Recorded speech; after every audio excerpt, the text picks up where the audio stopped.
Now to Zimbabwe, where several people are reported to have been killed after during protest against the government following a price double of fuel overnight, burning tires and barricading roads. Hundreds of protesters took to the streets of Harare and Bulawayo on Monday, protesting the government's increase of the price of fuel overnight. Security Minister Owen Ncube confirmed there had been, in fact, deaths, but instead blamed the opposition for the protests. He did not give figures of the deaths. Also, he blamed the opposition figures and political right groups for violence in the country and said an investigation was underway. Businesses in Bulawayo and Harare have been shut down, have been paralyzed in the cities following a call by the unions in Zimbabwe to go on strike and to have many demonstrations.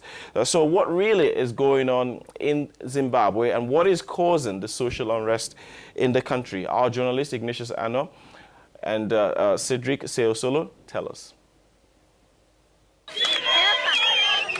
The sudden fuel price hikes in Zimbabwe is upsetting businesses.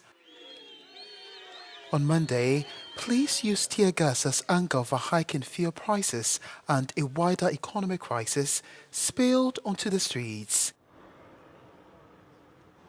I'm now confused about what's happening in this country. All of a sudden, the price of fuel just shot up to $3 a litre. We don't even know how much to charge passengers.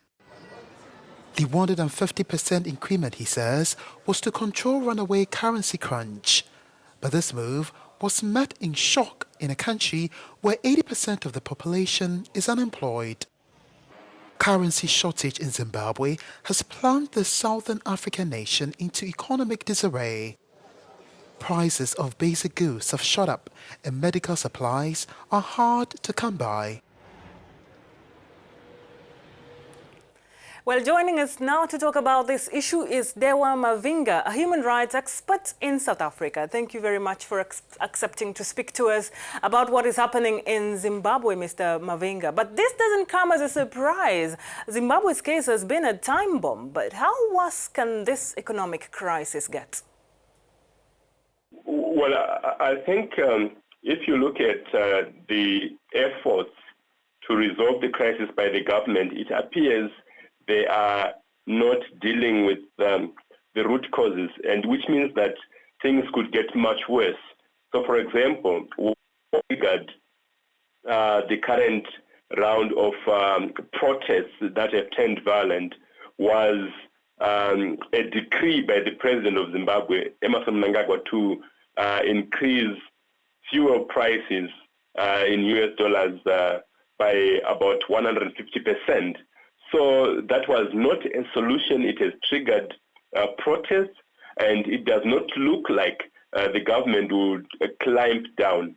One of the big problems is also that of the Zimbabwe currency, where there is an artificial rating of the Zimbabwe bond note as being equal in value to the US dollar. And that has caused huge challenges, and as long as that is not addressed directly, it means that the shortages, the protests, and the problems will persist for some time. Well, Mr. Mavinga, the move to increase the fuel prices targets the persistent shortfalls in the market. Which other moves could have worked without sparking a national strike? I believe an acknowledgement by the authorities that the bond note, the local currency that is called the bond note, that it is not equal in value to the US dollar, and an acknowledgement that workers, government workers, civil servants should have an adjustment first in their salaries would have been well received by the public. Because what has happened is that the government has refused to adjust salaries for workers, but has gone on to increase fuel prices by 150%. So that is the huge discrepancy that has angered the public with a view or a perception that the government is being insensitive to the suffering of the ordinary people. And how true is the allegation that the Congress of Trade Unions, that is the ZCTU, is rallying the nation against President Emmerson Mnangagwa? It is entirely untrue that the Zimbabwe Congress of Trade Unions has taken a position to rally the nation against President Mnangagwa. What has happened is that the labor movement has called for nationwide stayaways as a peaceful protest to register displeasure at the way in which the plight of workers has been ignored by the authorities, and at the same time to protest against the massive hikes in fuel prices. What has happened, however, on the ground is that although the Congress of Trade Unions called for peaceful protests, the protests became localized in townships and suburbs and turned violent, with police stations being burnt down in Chitungwiza, just outside Harare, and other properties belonging to government being destroyed and looted. Some shops have been looted, but this was not part of the call by the ZCTU, the Congress of Trade Unions. It is because the protests have taken a different turn in the townships.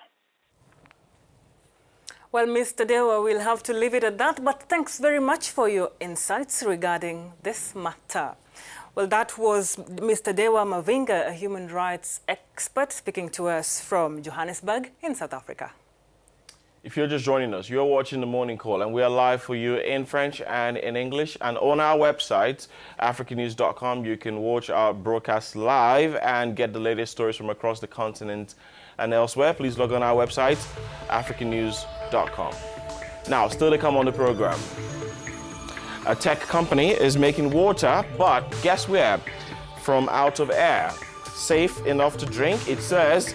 And its machine, the company explains, can produce up to 200 liters of water in just 4 hours. So how have they been able to come about this invention? We find out. And in sports, he went into hospital as a 58-year-old, and he says he came out as a 50-year-old. It can only be football star Diego Maradona. Some good news in Argentina, as former football star Diego Maradona is discharged from hospital where he was operated for a gastric bleed. All of this plus much more after the break. Lynette and I will be right back with you.